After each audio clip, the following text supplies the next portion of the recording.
Hello and welcome back to the channel. It's been a while, but we're glad you're here and we're gonna begin the video now. This year I became involved in a relatively young, up-and-coming rank and flank game called Conquest, The Last Argument of Kings. I became completely mesmerized with the lore and setting of the game. If I were to summarize this in one sentence, I would say that this game is the ultimate fan service to all of us rank and flank fans who were heartbroken by how Warhammer Fantasy Battles has ended. The truly unique setting offers us a familiar yet very unusual take on the classic fantasy setting. As elves, well, alien bioclones and elf-made horrors beyond our comprehension, we have Nords who have a fascinating way of seeing their history and the world. We have our classic human faction, which is representative of a Renaissance mixed with feudalism.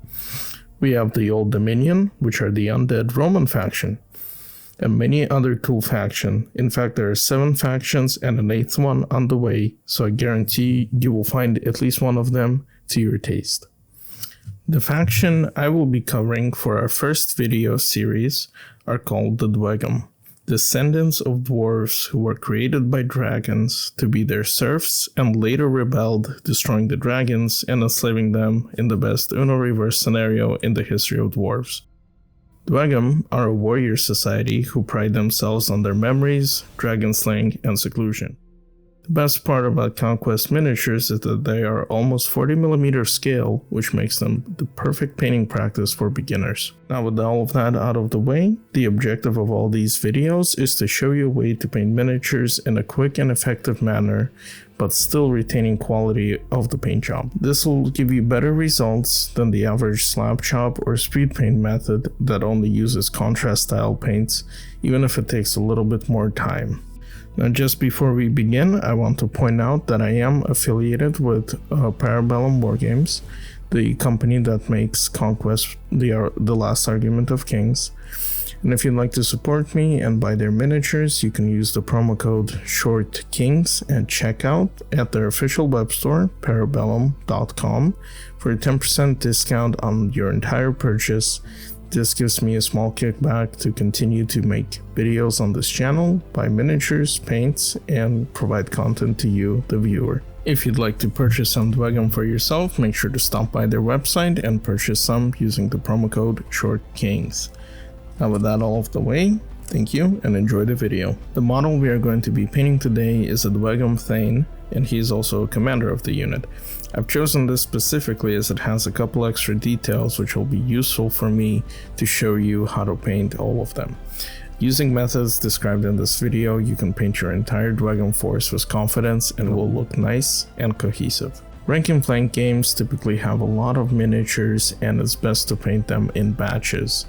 With Conquest, this is made easy as units come in what are called stands, and stands contain 4 models. So I'm going to be painting 4 models at a time, even though I'm just showing you one of them. The best method for batch painting is to prime the models in the color that is most prevalent on the miniature. In our case, this is the metal armor, so I'll be using Leadbelcher spray can by Games Workshop to prime and additionally add the first color to the model. This saves us a lot of time.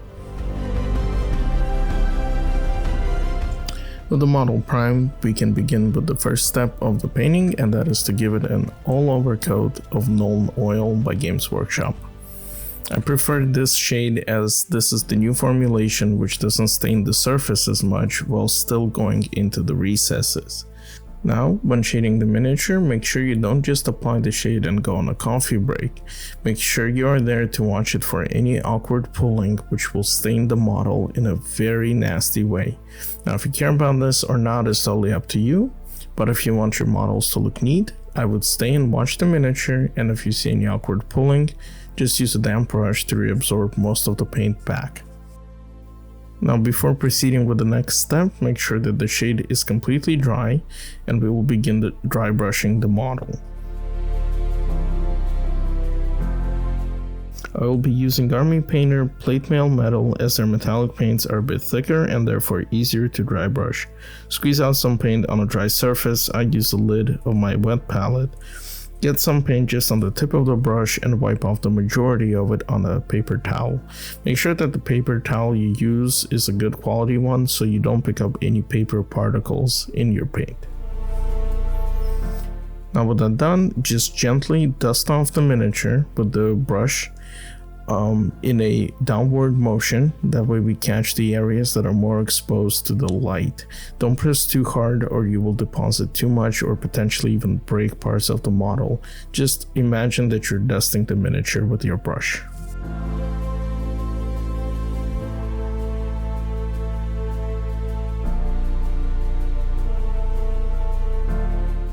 Now with the miniature dry brushed, we can move on to the next step. You can make this step as quick or as long as you want. Since these are elite warriors and this is a unit leader, I like to break up all the silver with some gold as well as to pick out details to be more easily read by the viewer's eye. We will be using scale 75 Viking Gold for this step. This is one of the paints that I would insist you do your best to acquire.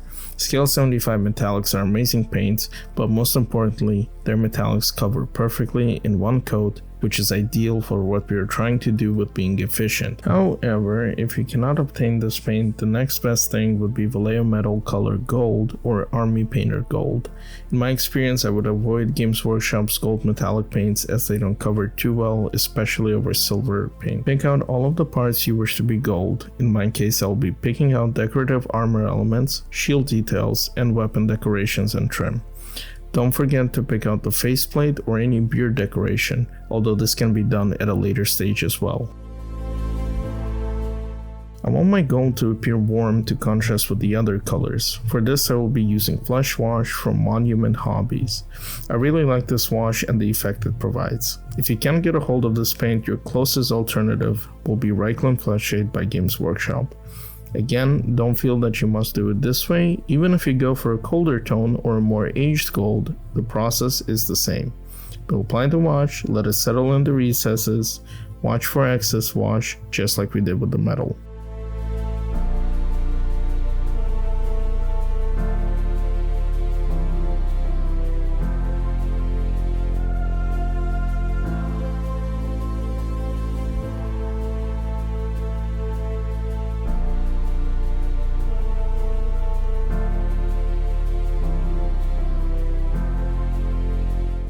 Now it's time to make our models truly our own.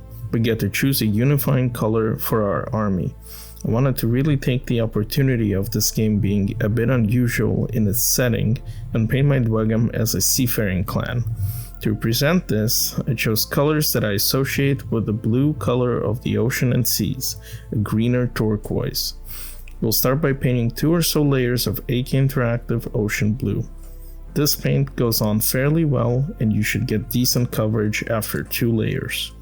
I barely dilute this paint but still try to maintain a thin application, being extra careful around the details we already painted.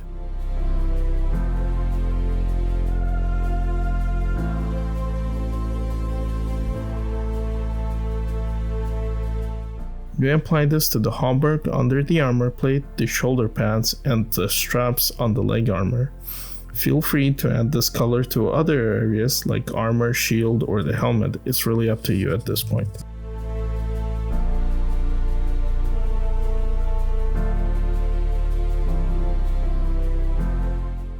Now we will wash the turquoise with Coelia Green shade by Games Workshop. If you want to follow my paint scheme, I highly recommend using this particular wash as it has a slight green to it, but you can also use a dark or a black wash. Apply this onto the turquoise areas only, being careful not to get it onto the armor. If you do, you can carefully remove it with a damp brush.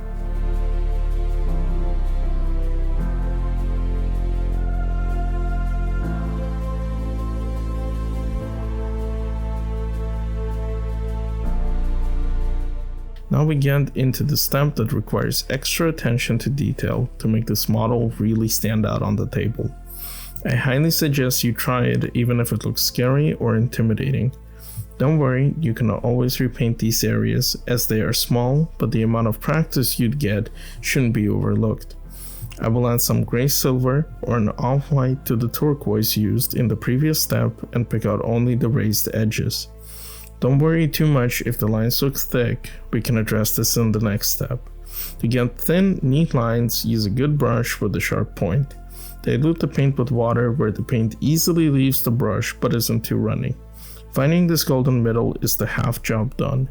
Invest in a good brush that you will use for applying edge highlights. It will greatly speed up the process and make this easier. A good brush doesn't have to be expensive. I got this army painter brush for $15 at a local hobby shop. My main advice here is take your time. This is the part that really will make your model stand out.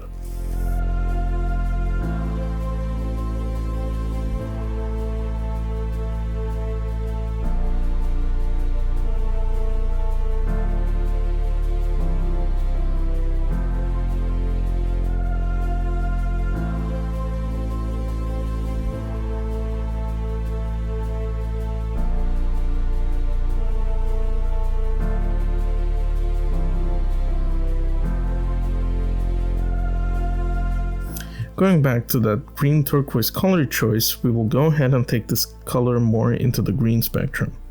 This step is very simple, but it drastically changes the look of the model. I will use my remaining auto production Waywatcher Green, but don't worry, you can use Games Workshop's new Scorpion Green contrast paint, diluted with contrast medium. It will be more than enough to paint 2000 points worth of Dweghom. I would dilute it into 4 parts medium to 1 part paint as it's so vibrant. Apply the glaze as a very thin layer of paint. Don't use it like a wash or it will overpower all of our previous work. Just a thin enough layer for the part to appear wet.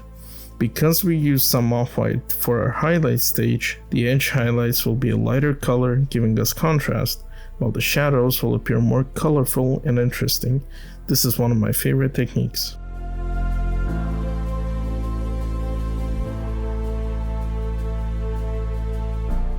Moving on, we need to paint additional details such as the weapons hafts and other spot colors.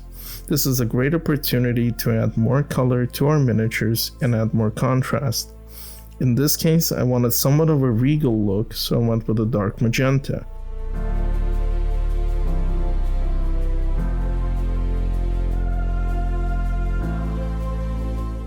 After the paint has dried, I'm going to apply black wash.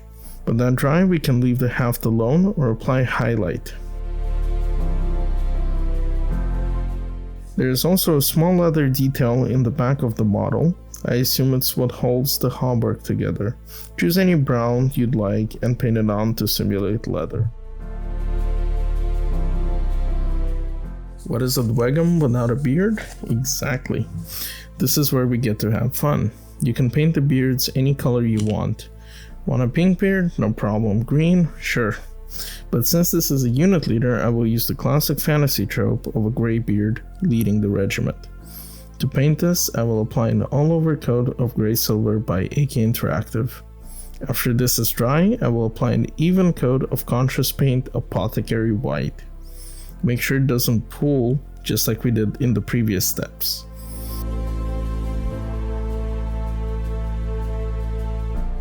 Now we will pick out the strands of hair with gray silver again. Looking grumpy already.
Now for the most intimidating step for beginners. Trust me when I say this, it took me a while to get good at painting skin tones and I still think I'm not as good as I should be. But again, we are thinking efficiency, not winning good painting competition. Let's start with the base coat of Brown Rose by AK Interaktive. You can use Bugman's Glow from Games Workshop if you don't have this paint. Apply this to the fingers, face, and arms. Avoid getting this on the armor and cloth as we are in the final stretch. Wash all the skin areas with Flesh Wash from Monument Hobbies or Reichland Flesh Shade. Once it is dry, apply a coat of Beige Red or Cadian Flesh Tone to all the raised muscles and facial features. Luckily, these miniatures have very well sculpted facial details, making our job easier. As for the arms, apply this only to the raised muscles, but don't leave abrupt shadows. Remember, this is skin, it must be fairly smooth and not as contrasty as the armor. Applying this in several smooth coats will help with this effect.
For the final step of painting our miniature, we need to decide on the basing. I'm a fan of choosing neutral base colors that complement the scheme and not take away the spotlight. Your choice is entirely yours. I went with some texture paint from AK Interaktive called Dry Earth. It's lovely stuff, covers well, gives in-scale texture, and the best part is, the whole tub costs about 10 to 12 bucks, and it lasts forever. After the texture has dried, we're going to use a contrast paint to stain and add shading to the base. For this I'm going to use Agorist Dunes by Games Workshop. Apply a decent layer on top, making sure it soaks into the texture. Absorb very dark blotches as that will dry quite ugly in contrast with our very light basing paste. Once it's dry, I'm going to apply a dry brush of Buff from AK Interaktive. Squeeze some paint onto a dry surface, pick some up with your dry brush and rub most of it off on a good paper towel. After that, apply a heavy dry brush to the base. Next, we're going to dry brush a lighter tone of brown on top of the previous dry brush, keeping to the outer edge of the base. This will create a somewhat of a gradient. I've added some gray silver to do this. Next, let's add some grass. I'm once again using an AK Interaktive product, Early Fall Grass. To apply, add spots of PVA glue to the base and heavily sprinkle the static grass on top.